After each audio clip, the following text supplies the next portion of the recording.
Hey guys, Paul here, and this is another development update for Boy Destroyer 2. So some of you are thinking, what? The Kickstarter failed, the game is over. No, it's not. Like I wrote in the Kickstarter, like I said many times, development's going to continue even though the Kickstarter unfortunately failed.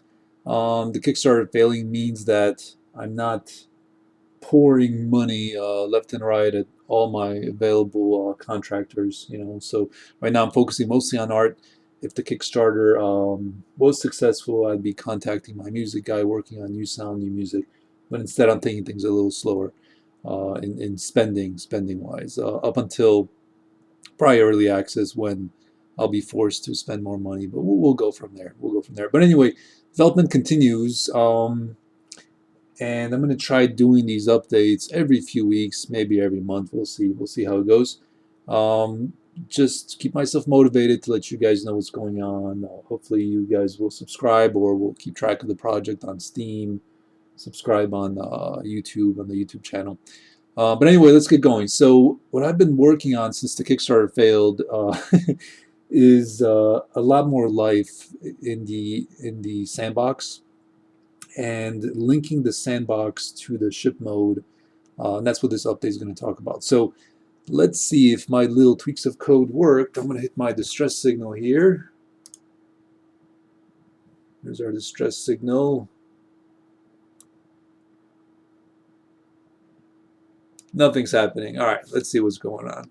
Let's fix that. Okay, so a lot of times when I do these types of code or tests, I'll code certain things in a certain way to force them from happening. So now when I hit this distress signal, we have this repair ship coming in to us. So normally, because I'm at full health, this repair ship shouldn't really come and help me, because this base should know better than try to repair a ship with full health. So in terms of player types distress signals, when the player hits their distress signal, the the game engine doesn't really know what the player intends. Maybe the player is under attack, maybe the player is in need of repair, maybe both. We could guess, the game engine could guess. It could say, well, the health is low, or there's an incoming enemy ship from this asteroid field there.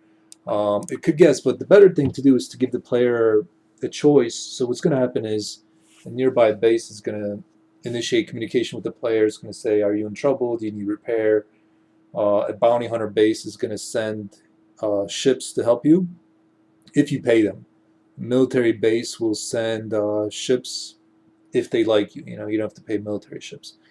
And civilian bases will send repair ships if they have them. So this demonstrates the little higher degree of life in the game world, where distress signals will have this impact. Usually AI ships will hit the distress signals, whether they're being attacked by pirates or whether their ships need repairs, whatever. And then these repair ships will come into place. So what I'm going to do, I'm going to switch to ship mode. And I'm in an empty space. So before, when I switched to ship mode, before the little changes I've done, nothing would happen. Absolutely nothing would happen. But now, ships are actually spawning in here. Not so much spawning, but they're popping in here.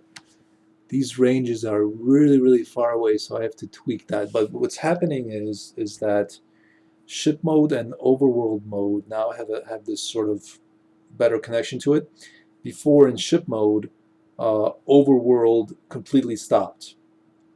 So it was completely static. But now I test whether there's ships near the player, near enough to the player, and then I kick them into ship mode. So there's this sort of a sync. So here's my repair ship, and it's going to get close to me. It's going to see that I don't need repairs, and then hopefully it should fly off.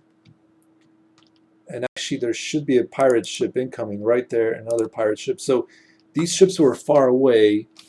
I'm going to hit time dilation because I'm going to get into combat right now, which is something I don't want to do.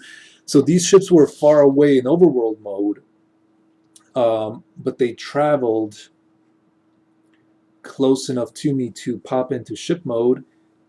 And eventually, once, in a week or so, or a few days, however long it takes me, what's going to happen is when I get sufficiently far away, they're going to pop out of ship mode and back into overworld mode. So before, when you were in ship mode, overworld stopped completely, and that's not great for a sandbox, because that means, new ships don't launch out of bases. If you're attacking a civilian, if you're a pirate, and they hit their distress signal, nobody will ever come to help. Or if it's you and you hit your distress signal, nobody's ever going to come to help you. Or if you're in an asteroid field mining, no new mining ships will show up, only what was there. So this is something that Sandbox really needs, this link between the two. And now we do a simple distance check. If something's in range, it pops into ship mode. And in the future, if something is out of range, it leaves ship mode. So this repair ship is not going to make it to me before this pirate. So I'm gonna move on to a little different demo. Okay, so we got no more pirates attacking us. We're back in overworld mode. Here's my ship, and here's a friendly base. There's civilian base. Usually you would just right-click it. You would go towards the base, but sometimes you might be near the base, relatively speaking, but not near enough that the base is in ship mode. For example, right here, I'm in ship mode. However, the base is not here. We see this icon here telling us that the base is in that direction, but it's just out of range right now. So what would happen before is, no matter how far I traveled towards this base, I would never reach that base because that link between ship mode and overworld mode wasn't in place. So I'm going to thrust quite a lot here to build up a bunch of speed. The scale is 1 to 1,000, so I want to be traveling at least 1,000 units a second here. And put in a better method of travel in the future than just hitting your afterburner. So here, what happened? Yeah, an anomaly happened right there. It's not. All right, let's try that again. So we're going to thrust really fast towards this base in front of us. It should pop in. There we go. It popped in. So before, this wasn't possible. Before, this base would never pop in front of us, no matter how far we would travel from in space mode. And of course, this pop-in is pretty rough. What I'll probably do, I'll probably hide it via like doing a mini cutscene. I'll probably focus on the player ship and fancy it up a little bit so you don't actually see the pop-in. So you're not actually looking straight ahead. That's the great thing with game design, is that you can cheat so much. This is real life, and you have absolute control. You can tell the ship where to be, where to look, whatever. You can tell the camera where to look. You can even do a fade in, fade out, whatever. So I'll figure something that looks pleasing to the eye, so you don't just see the base like popping out of nowhere. It might be hidden via some screen or something. Like maybe you'll look at this ship here and you'll have some text popping up, now entering, civilian outpost 01 space or whatever. I'll figure it out. I'll make it a little better. So don't worry, guys. It won't be as immersion breaking as just popping in there. But anyway, this demonstrates the better link between overworld and ship mode, where seemingly travel is seamless in ship mode. So if I go here and I have this base marker over there, if I travel in that direction, I should sooner or later come across that base. Whereas very actually later, because it's pretty far, that particular one. Whereas before, I would just keep going straight and straight forever, never actually reaching that base. So that's a pretty cool little step. So having ships pop in, having ships pop out, having the player ship travel from one place to another, those are big steps towards early access, big steps towards releasing the game. Those are some cool, exciting steps. And let's show another one. Alrighty, so let's fly towards this asteroid field, but in empty space. So here we have this asteroid field in front of us. It's very, very far away. It's going to take us a while to get there. And I'm going to use my afterburn to pick up speed to demonstrate another issue that I've solved. Hopefully I've solved. It's in a bit of a rough state. But first I'm going to show the issue. So actually comment out the code so it doesn't impact the game. And then I'll put the code back in to show you the difference. So if you look, we're traveling forward at 1,000 units per second. Now this model here is starting to shake, and it's going to shake more and more the more we travel forward. So this is kind of an interesting thing because I didn't pick up on this right away. It took me a little bit to pick up on this. So we're traveling here. Thing is shaking, and the more it's going to shake quite a lot. So this is obviously some goofiness. So what's happening here, or what I believe is happening here, is that there's inaccuracy in mathematics. So the further away you are from the 0 point, the 0 point being somewhere behind me, the 0 point of the map, somewhere behind me, probably like 20,000, 30,000 units behind me, because I traveled in empty space, so it's really hard. You don't really get a point of reference. So what happens is when I travel this far away, the game engine, the math of it keeps doing calculations for the camera, for the angles to render the scene, and there's probably some inaccuracy at these higher numbers. So it changes, you know, this position, that position. That's why we have this stutter. That's my guess anyway. So what I'm actually going to do is when the player gets far away from this quote-unquote 0 point, somewhere in the back there, I'm actually going to move the player back to the 0 point. So basically I just brute force it. I say, hey, you know, you're 20,000 units away, move back 20,000 units. But the important thing is I have to move everything else with the player. So other ships, debris, bases, gates, whatever happens to be on the scene, I have to actually move it too, so everything is consistent. As long as I move and everything is consistent that way, the player doesn't notice that anything changed, but this stutter is gone because you just moved those 20,000 units back to the center. This gets a little tricky because it's everything, including projectiles, missiles, mines, explosions, radiation fields, gravity objects. There's quite a lot of different objects in the game. Cargo pods, shields, things like that. So it might be a source of quite a lot of bugs. But we'll see. So now we're getting quite a good amount of shake here. Just hit time dilation off, so we're shaking pretty well. So let's put that code in. Let's see what happens. Okay, so we're back in empty space. Actually, I'm gonna give my cat some treats because he's right in front of my face, wanting some treats. Let me get him off my off my keyboard. All right, so now we put the code in to deal with the shaking. So what the code does is it checks the distance and then it kicks us back 20,000 units.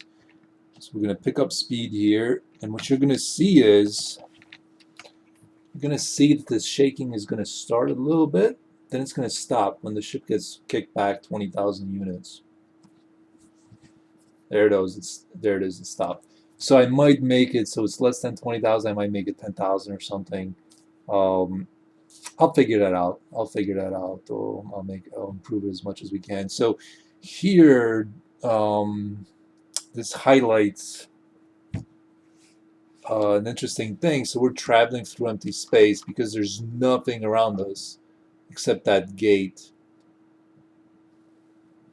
we don't really have a frame of reference how fast we're going, which direction we're going, but that gate over there helps us out a bunch.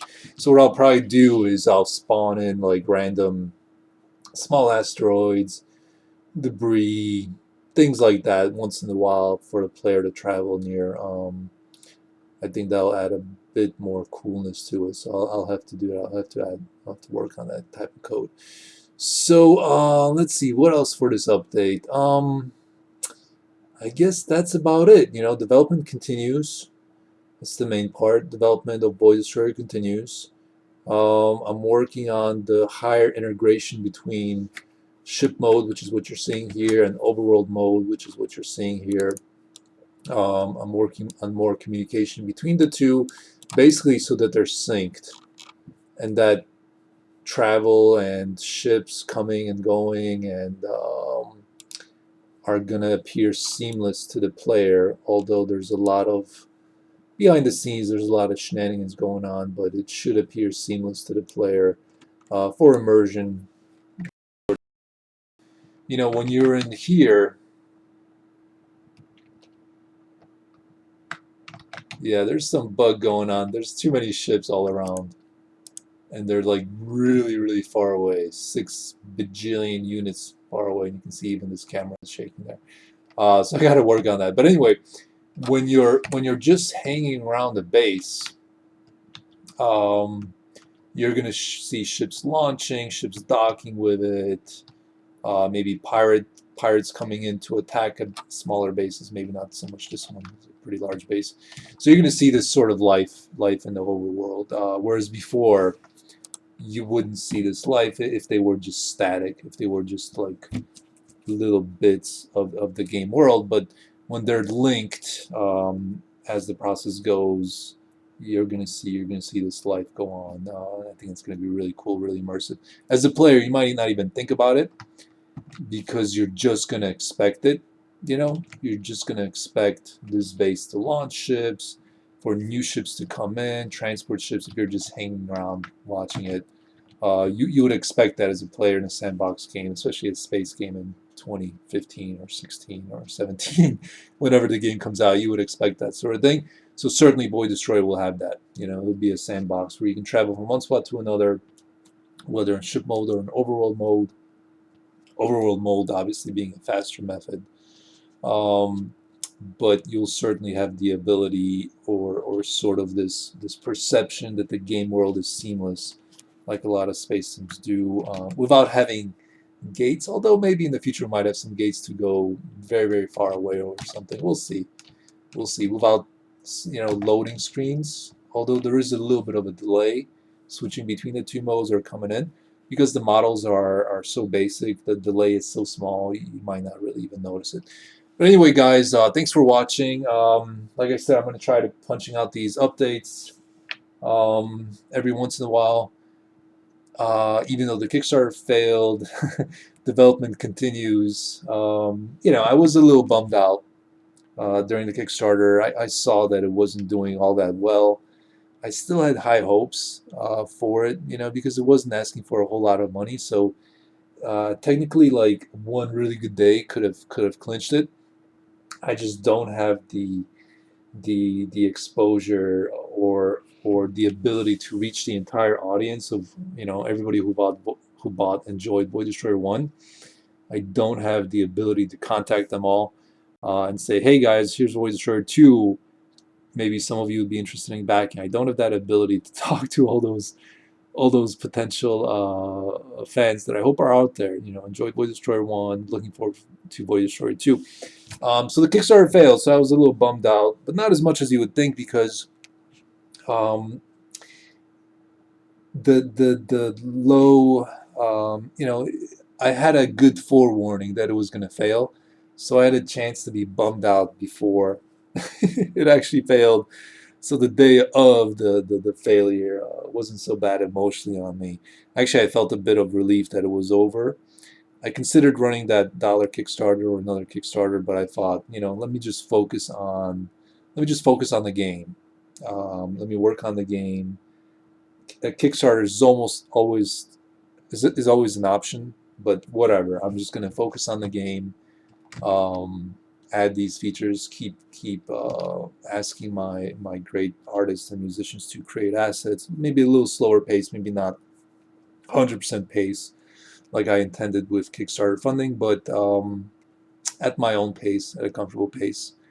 So yeah, sorry about that big ramble there. I just want to give you guys a little background for those still sticking around. So definitely make sure to check back on the project once in a while, watch these videos, you know, give me a bit of heads up how you feel about things, how you are, things like that. Yeah, thanks for watching, and I'll talk to you guys later.